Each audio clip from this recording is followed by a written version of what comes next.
Welcome students, today we will discuss about a new topic that is known as demand schedule. Demand schedule के बारे में आज हम पढ़ेंगे थ्योरी ऑफ डिमांड में, और थ्योरी ऑफ डिमांड में डिमांड शेड्यूल के दो टाइप्स पढ़ेंगे जिसका नाम क्या है, first individual demand schedule and second is market demand schedule के बारे में आज डिस्कस करेंगे। तो सबसे पहले बात करते हैं डिमांड शेड्यूल के मीनिंग की। डिमांड शेड्यूल का जो मीनिंग है वो हमें ये बताता है, it refers to a list of a various quantity purchases in the market like individual demand and market demand schedule. ये एक हमें लिस्ट बताता है प्रोडक्ट की जो परचेस करते हैं मार्केट में, और इसको हम क्या कहते हैं, इंडिविजुअल डिमांड शेड्यूल और मार्केट डिमांड शेड्यूल कहते हैं। डिमांड शेड्यूल हमें क्वांटिटी की लिस्ट बताता है, एक प्राइस के अंदर जैसी जैसी प्राइस आई है मार्केट के अंदर उसके अंदर क्वांटिटी कितनी परचेस करी है, क्वांटिटी की कितनी डिमांड हुई है वो बताता है, और उसकी लिस्ट बताता है, जैसे individual demand schedule and market demand schedule. तो हमने दो बातें पढ़ी डिमांड शेड्यूल में कि एक तो लिस्ट बताता है और दूसरी बात बड़ी है किसकी लिस्ट बताता है, प्राइस के अकॉर्डिंग क्वांटिटी की डिमांड बताता है। अब बात करते हैं इसके फर्स्ट टाइप की जिसका नाम है individual demand schedule. Individual demand schedule हमें बताता है एक list of quantity of A commodity जो इंडिविजुअल कंज्यूमर परचेस करता है अलग अलग चेंजेबल प्राइस पे मार्केट में। इसका मतलब क्या होता है कि कंज्यूमर, इंडिविजुअल कंज्यूमर मतलब एक कंज्यूमर की डिमांड बताता है और अलग अलग क्वांटिटी पे परचेस करता है, वो अलग अलग क्वांटिटी परचेस करता है, या तो क्वांटिटी को इंक्रीज करेगा या डिक्रीज करेगा changeable price in the market. जैसे जैसे प्राइस चेंज होती है उसके बिहाफ पे क्वांटिटी को परचेस करता है या फिर क्वांटिटी को परचेस नहीं करता है, उसके हिसाब से इंडिविजुअल डिमांड शेड्यूल बताया गया है। So it is a list of various quantities of a commodity which an individual consumer purchase at different changeable price in the market.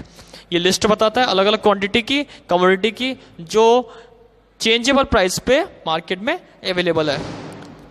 इसके बाद बात करते हैं इंडिविजुअल डिमांड शेड्यूल की।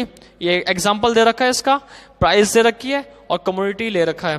प्राइस जैसे 25 है वैसे कमोडिटी मैंगो जो ले रखा है कमोडिटी है 1000 ग्राम डिमांडेड है, क्वांटिटी डिमांडेड उसकी। जैसे जैसे प्राइस 50 हुई वैसे क्वांटिटी डिमांडेड 750 ग्राम, एंड जैसे प्राइस 100 हुई वैसे 250 ग्राम। तो ये लिस्ट बता रखी है, ये इसको हम इंडिविजुअल डिमांड शेड्यूल कहेंगे। इसके बाद बात करते हैं मार्केट डिमांड शेड्यूल की। मार्केट डिमांड शेड्यूल में एक शेड्यूल है, एक लिस्ट है जो रिप्रेजेंट करता है different quantities of commodity which all consumer will by at a possible prices. इसमें ये बता रखा है एक लिस्ट है जिसमें different consumer different quantities of commodity को परचेस करते, बाय करते एक पॉसिबल प्राइस पे। मतलब इसमें सारे कंज्यूमर आ जाएंगे जो अलग अलग क्वांटिटी को परचेस करेंगे। कोई कंज्यूमर ज़्यादा क्वांटिटी परचेस करेगा, कोई कंज्यूमर कम क्वांटिटी परचेस करेगा, और उसी की जो लिस्ट होती है उसको हम क्या कहते हैं, मार्केट डिमांड शेड्यूल कहते हैं। ये लिस्ट हमेशा पॉसिबल प्राइस पे आती है, और उस पॉसिबल प्राइस पे ऑल कंज्यूमर यहाँ पे बात करते हैं, ऑल कंज्यूमर या ऑल इंडिविजुअल्स क्वांटिटी को डिमांड करते हैं, क्वांटिटी डिमांडेड करते हैं।